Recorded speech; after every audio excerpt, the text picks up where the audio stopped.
So as we all know, there's a hot topic being narrated to everyone in the past 2 months. Since the eve of Estonian Independence Day on 24th of February, Russia and Ukraine are at war. Our silent, communistic eastern neighbor attacked Ukraine on the dawn of our Independence Day. Might I add that it's independence from Russia. It's somewhat controversial subject here, because even though I will never condone their actions for pulling the trigger of war, they are not the only ones to blame here. But this video isn't about that. I'm making this video because Estonia is getting flooded by Ukrainian refugees. Women, children and whoever are escaping from Russian tanks, missiles and bullets. I truly respect that Estonia opened their doors to refugees. Now, Estonia is one of those countries that loves to tie everything in the endless loop of bureaucracy for their own people, but make double standards for everyone else looking in from the outside. A couple of simple explanations to let you know where I'm coming from.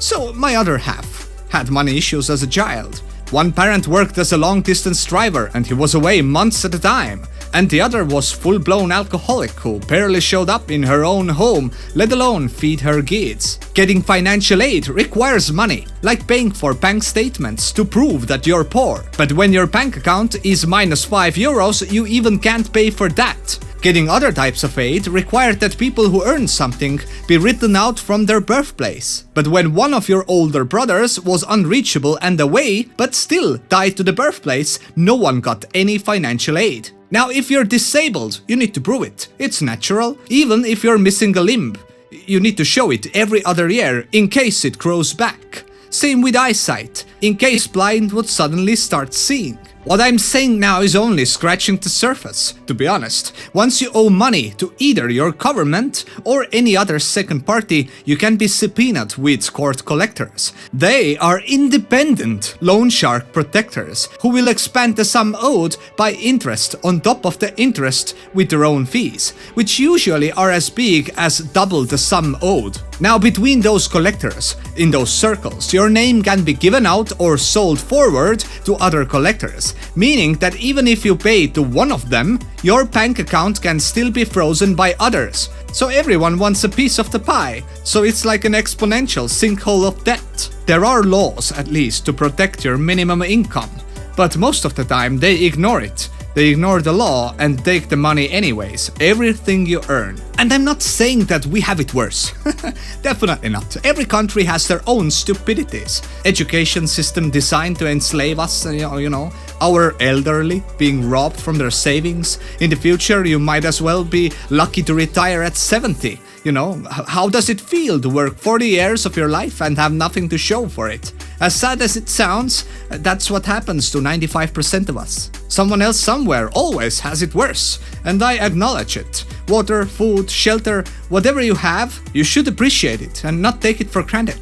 But does that mean that you have to suffer, especially if you have options like access to internet and the banking system? Everyone needs to know that collecting fiat money isn't a retirement plan. You need assets, real assets. What will you do in 30 years when at least 68% of your savings have been eaten by inflation? But that's a whole another subject. We are here because of the war. As the war with Russia and Ukraine started, everyone lost their mind again. This was the next big thing to follow and talk about. Everyone somehow always seems to forget about real problems and worry about someone else's. Everyone putting flags on their profile, posting Instagram photos with yellow and blue. I'm not saying that you shouldn't care, exactly the opposite, but nobody has done it for Afghanistan war, Algerian terrorist insurgency, Ethiopian civil war, Yemen civil war, Syrian civil war. All of those, by the way, are still ongoing. Where the shit is the support for them? I mean, where is the support? Where are the flags? Why people aren't making Instagram posts of dead bodies, you know, blood, gore? Where are those? You people run like herd of sheep to wherever the news tells you to. A new hot thing, you know, a new hot thing. And you are in the forefront of idiocracy. How about you take an Instagram photo about it? And I will come back to my point before you get offended. My point is double standards. If you do it for one, you will do it for others. Otherwise, it's ridiculous. So as we here in Estonia take in more refugees, some even escape from Russia, by the way, they rise our rent prices for ordinary people. Government pays these. Museums, gyms and other events, government pays for these as well. Come here and €1,900 paycheck awaits you. Financial aid, food, shelter, I get it. The situation is unprecedented. And one might ask, why shouldn't we help? Well, we should. We have to help. But first, dear boy, we have to help our own starving people. Give them shelter, give them food, give them access to healthcare and gyms. Double standards and hypocrisy. People everywhere, by the way, Estonia included, collected money for Ukraine via Red Cross. And every other method as well. They collected Bitcoin and everything and clothes. Well, that money has still not gotten to ones in need.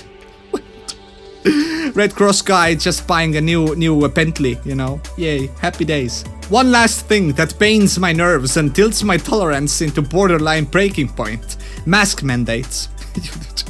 If you're still watching this video, haven't disliked it, well, you know, congratulations. This has been the epiphany. This has been the most idiotic thing morons in 21st century actually managed to implement. Ignoring all the evidence from around the world. Still mandates. And, you know, miraculously, those disappeared the same day we took in refugees. I mean, great. Of course, great. I mean, it's illegal to implement those mandates. And that's the reason I sued my government. The process is still ongoing. Our attorneys have now full access to mountains of evidences, if that's a word, to crimes Estonia pulled against their own people. Medical documents, fake articles, propaganda, mandates, silencing freedom of speech, demolishing democracy. I mean, I wish that you could see what I see, because we have the access to most sensitive documents updated every day. We are about 100 people who united against the mandatory syringe system, and it seems that the government has to bend the knee very soon. But by the way, you know, if you were a mask monkey, I was as well a bit, you know, I don't mind. In pharmacies, I wore them too. But people put them on, in their own cars. And outside, in their own cars, you know, and outside while jogging. You know, I'm a healthy person. I'm a healthy person wearing a mask outside. Okay, shit. I have to stop it. Thanks for watching. I'm Silly Llamas. Till next time.